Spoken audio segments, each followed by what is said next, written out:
Hello everyone, I'm so happy to see all of you here. So many people came from different parts of Long Island and the city, and some people even from Miami.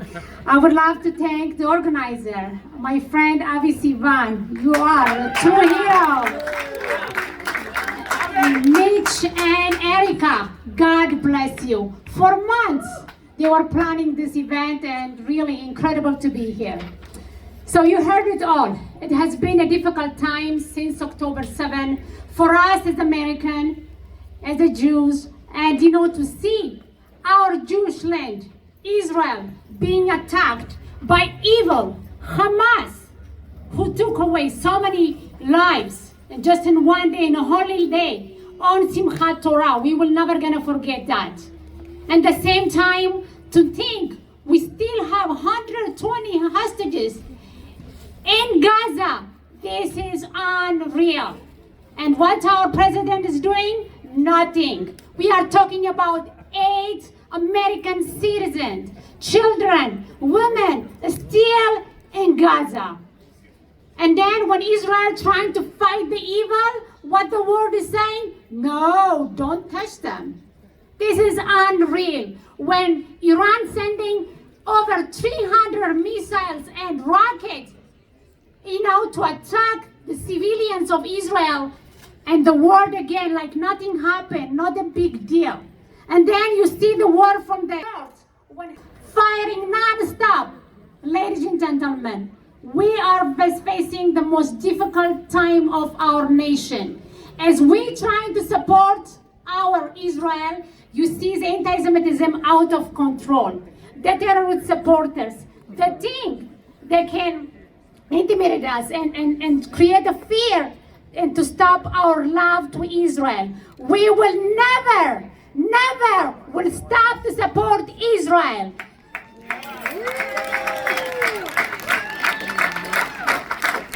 You know the truth about Israel. You know it and I know it. I grew up in Israel, the most civilized country in the world. The IDF. Yeah, that's true. The IDF, the most civilized army in the world that I was so proud to serve. The terrorist supporters trying again to lie, to spread a lie. Over 2 million Arab Muslims living in Israel, and they have the same right like anybody else. But again, they're spreading a lie about Israel. Here is the things. Our job to tell the truth, and we're gonna stand up strong and tall, and we're gonna fight anti-Semitism, and we're gonna support Israel now and forever. God bless you. God bless Israel. God bless this beautiful country, and let's bring the hostages home. Thank you.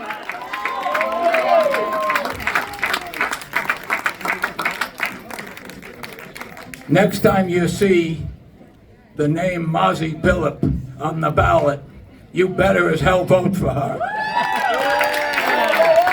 Because there's a vote for freedom, for Israel, and for you. Shabbos Kestenbaum is a student activist, and you probably heard the name before, and the lead plaintiff against Harvard University, alleging pervasive and systemic anti-Semitism. He is a regular contributor on national media and has testified in front of the United States Congress multiple times to advocate for the American Jewish community. Currently, Shabbos is working with Congress to pass major pieces of legislation to combat anti-Semitism. Ladies and gentlemen, Shabbos Kestenbaum. Hi everyone, I'm going to be very quick because I'm way too hot and I'm parked illegally. I probably shouldn't have said that.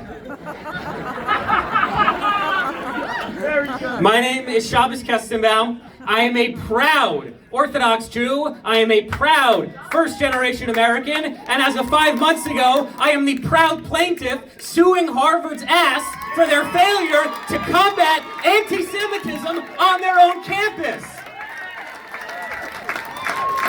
Whatever you've been reading, whatever you've been hearing, I unfortunately have to tell you that it is far, far worse. The pervasive and systemic nature of Jew hatred and anti-Semitism on college campuses across this country. We have had, at Harvard alone, a Jewish student spat on, an Israeli student told to leave class because her nationality made other people uncomfortable, and a physical assault at Harvard Business School. It is time that we collectively, Jew and non-Jew alike, stand up and say, enough is enough.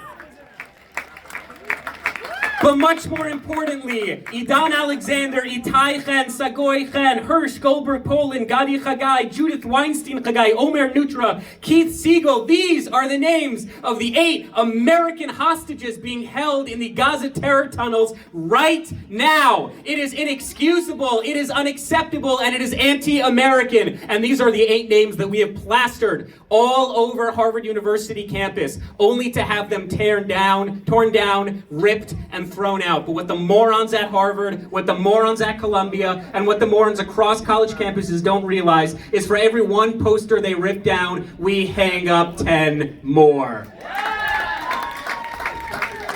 3 months ago, as I was walking through Harvard Yard, I found that all of our posters were vandalized, saying Jews did 9/11, Jews are friends with Jeffrey Epstein, and on Kfir Bibas, the now 1.5-year-old baby being held in Gaza, someone had written, his head is still on, where is the evidence? While I immediately reported this, it was not until I went on national media that Harvard even pretended to care. That night, the vandal emailed me, challenging me to debate him as to whether Jews were involved in 9/11. This is a staff member at Harvard. He later posted a video of him waving a machete with a picture of my face, saying he wanted to fight. For 4 months, Harvard did not tell me or the Jewish community what they would do to protect Jewish students in the same way that they protect any other minority group. And I say one more time, enough is enough. You know, just a couple of days ago, Harvard University sent me a letter in the mail asking if I would give them any donations for their annual fundraiser. And my response should be the exact same response as each and every one of you. No way in hell. Not another dime. Let them beg Qatar and Russia and China, but we are not supporting institutions of Jew hatred anymore. I want to close by saying this.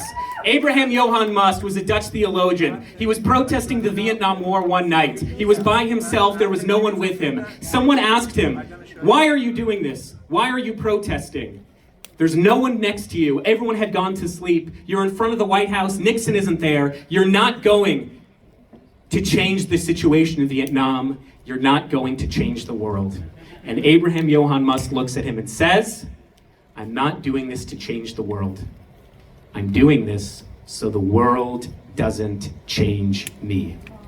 Wow. Each and every one of us standing here today in the hot, very hot weather, 9 months into this, we have never been more determined. We have never been more united.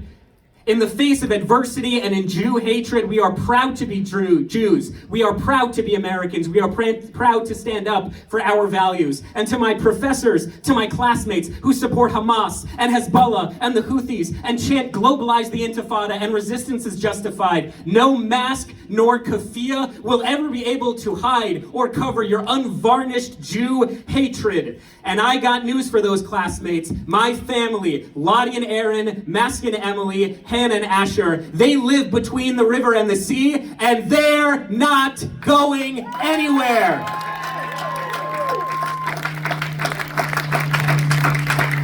Let me close by saying this. Since October 7th, the IDF has been attacking our enemies by air, by sea, and by land. And we gather here have a different battle to fight, but fight we must and fight we will. We will fight them in academia, in business, on social media. We will fight them in the halls of Congress. We will fight them in our school system. We will fight them in the court of law. We will fight them in the court of public opinion. We will not stop. We will not be intimidated. We will not go quietly into the night. Why? Because we are the Jewish people. We are the greatest story ever told in human history. We have nothing to apologize for, no one to apologize to. And for all of those hostages, we have not forgotten you. You will come back. You will join us.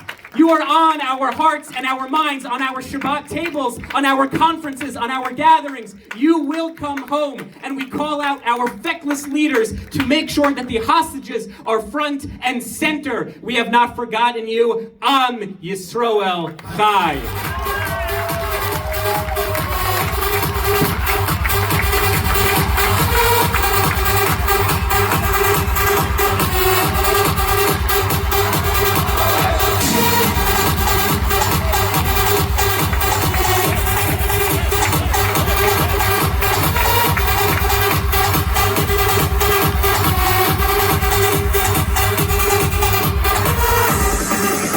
שמעתי שעושים פה מסיבה בלעדיי, אף אחד לא עושה